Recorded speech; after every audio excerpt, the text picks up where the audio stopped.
EVs have a huge part to play in the world getting to net zero. The problem is, the IEA says EVs require 6 times more minerals than conventional cars. So how do you balance environmental goals and transportation goals? Let's get perspective. Twee, good to have you with us. For those of you not in the loop, you should be. VinFast, of course, has been in the EV space for about 3 years now. It's come a long way since it first started, so congratulations. Thank you. Give us a sense of how VinFast looks at sustainability as it develops EVs. Well, we started our, we actually started five years ago, over 5 years ago. I stand corrected? No, but in EV only 3 years. We started wanting to make EVs, but there was no way to learn how to make EVs, so we started with internal combustion engine vehicles to learn how to make vehicles, and then we moved on to EVs 3 years ago. Early last year, we announced that we would stop making internal combustion engine vehicles, and we stopped in the summer last year. So now we only, we design and manufacture only EVs. So since the beginning, we've always had this ESG at the company. We committed to COP26 zero emission goals. We signed the Amazon climate pledge and all that to reach to the zero emission in the future. I think you're right that this it takes more mineral to make batteries for the EVs. However, we all know that internal combustion engine vehicles is not the way to go anymore. So we need to move forward. And in the future, at least in the medium term, all we have is EVs. We start out with no tailpipe emission, so that's a good start compared to internal combustion engine vehicles. We need to improve and optimize on the in the back end with the battery, so that we consume less critical minerals. But I think there's a lot with the technological breakthroughs. There are a lot coming as well with the battery recycling, with better battery R&D technology. So I think there's a lot coming. So what kind of improvement are we looking at with the new technology? I mean, right now I think it's good enough if we're going 100, 300 kilometers. Are we looking at 500, 800 kilometers in one? When might that be?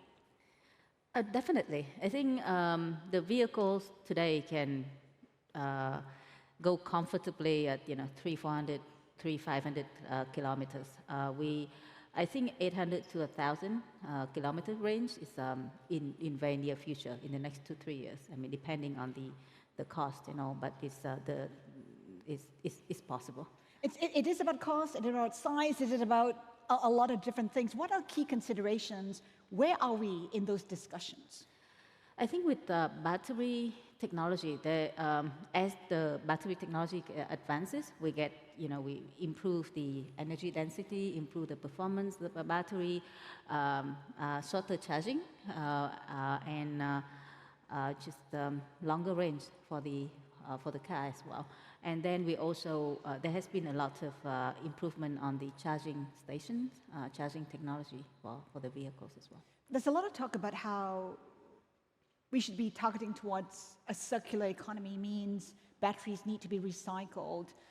We're such at a nascent stage. What needs to be done? What kind of backing needs to be given by governments, for instance, even in terms of incentives? Yeah, I think circular economy is very similar to sustainable supply chain to some extent. You need participation from all the participants in circular economy. I think in battery recycling, I mean the way we look at the EVs is our battery. We use the battery for the second life of the vehicle. So we have VinES, part of Vingroup, that focuses on battery storage system. Using battery for other purposes like energy storage, for example. And then we look beyond that to the battery recycling. So we have been partnering with with other partners in battery recycling. One of our partners, I think Recycle, is they claim that they can recycle up to 95% of the critical minerals and can release less mineral into the environment, so which is very encouraging. So, battery recycling is still in the very nascent stage of development, but I think there's a lot of a promising future. Promising. Are we looking at what time frame where perhaps we'll get to where we want to be? 3 to 5 years, something. But I think it's some of it now. Like we already have some pilot recycling factory in Vietnam. We're building some in Vietnam already, and we plan to take that model to other countries as well. So it's the technology is here, but the adoption of technology takes some time as well. And also, in terms of battery technology, we have been working with a lot of partners to reduce the reliance on critical minerals like lithium, cobalt, nickel. We, like using, for example, sodium, which is readily available. So that would be cheaper and less having less negative impacts on the environment. So there's a lot going on in the battery industry. That's a great push for the adoption of EVs right now. But of course, for a lot of consumers and buyers, it is still about cost. And right now, in countries like Singapore, where I come from, EVs are really expensive. How do you bring the cost down to make it a viable option for consumers? I just had the conversation with some people yesterday about the cost of cars and EVs, cars in general and EVs in Singapore. And I think there's more to that cost than just EVs being costly. However, point noted. However, I think the government and policy play a very important role in adoption of EVs. You look at some North European countries like Norway, like Sweden.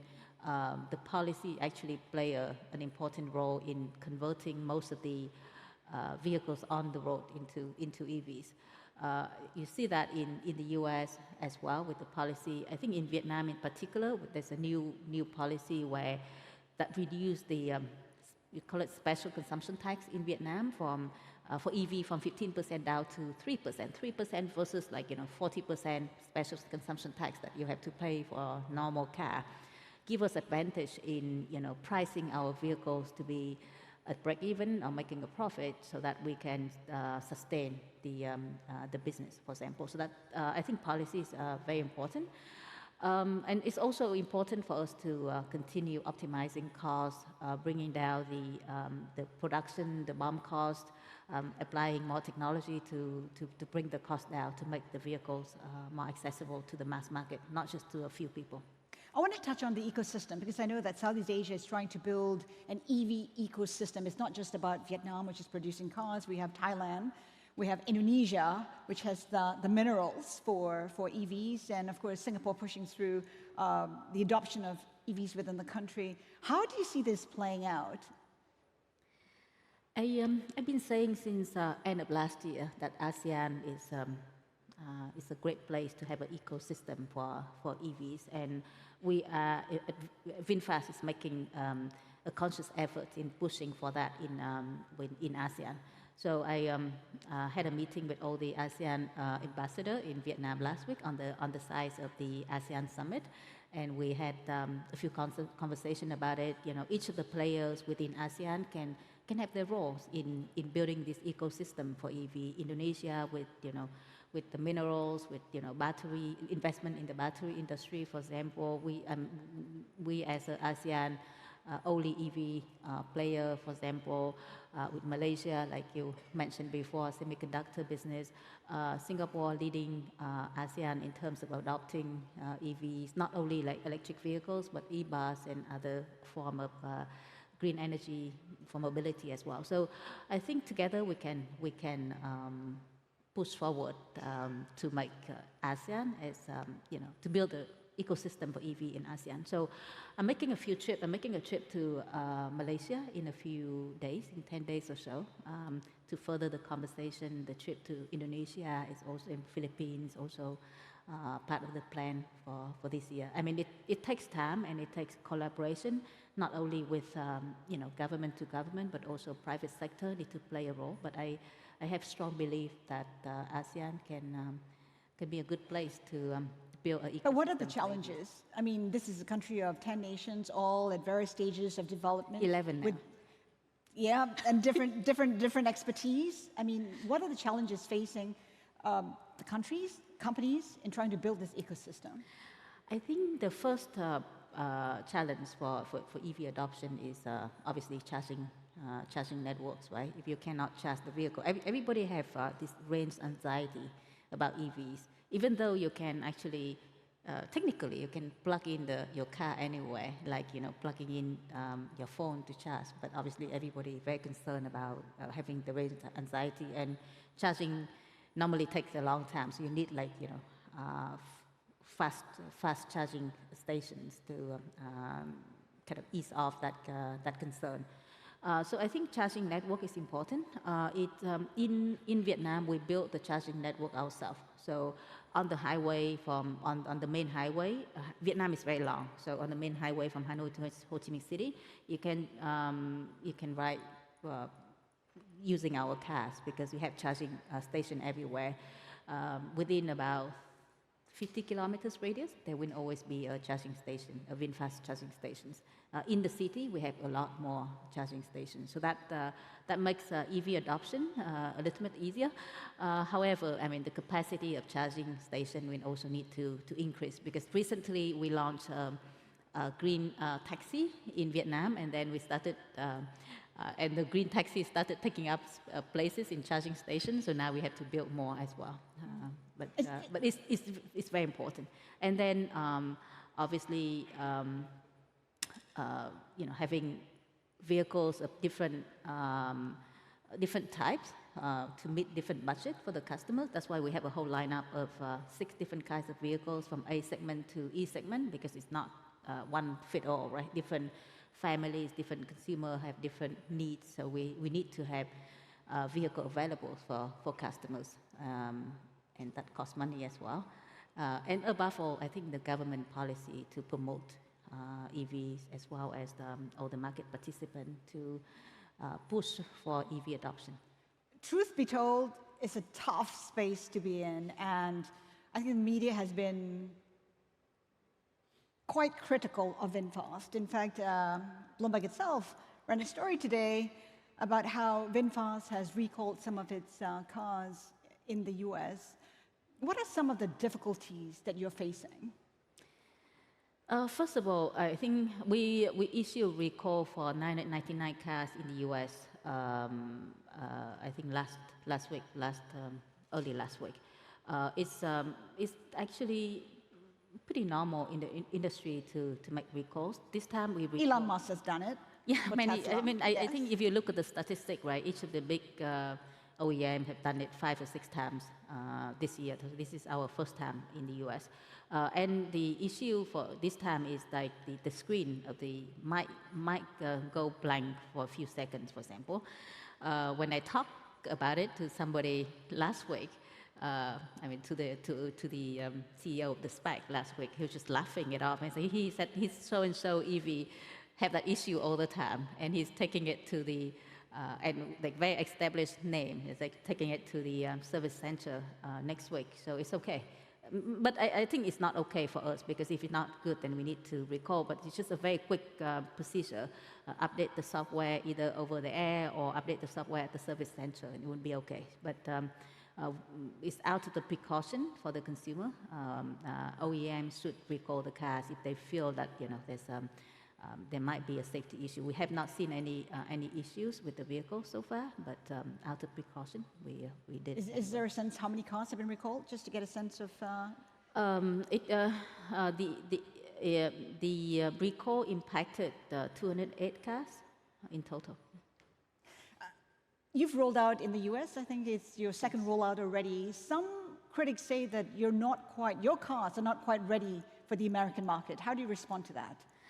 I think about 2 weeks ago, there were a lot of, there's some negative news about the cars. I think, but to be fair, and this is after the a media tour where we invited a lot of reporters to come and test drive our cars in the, just to and to write whatever that they feel about the car. So there were about 6 articles that were not positive about the cars, but on top of that, we have like 20, 30 different articles that would either neutral or some of them very positive about the vehicles. On the positive side, everybody agree that the vehicles are stylish on the exterior, like look beautiful.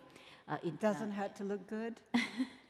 Of course, like spacious and good interior, loaded with technology. Some of the reporters couldn't understand all the technology that we put in the car, so part of the step is we have to take some of the features out so that maybe they're too new for the market, for example.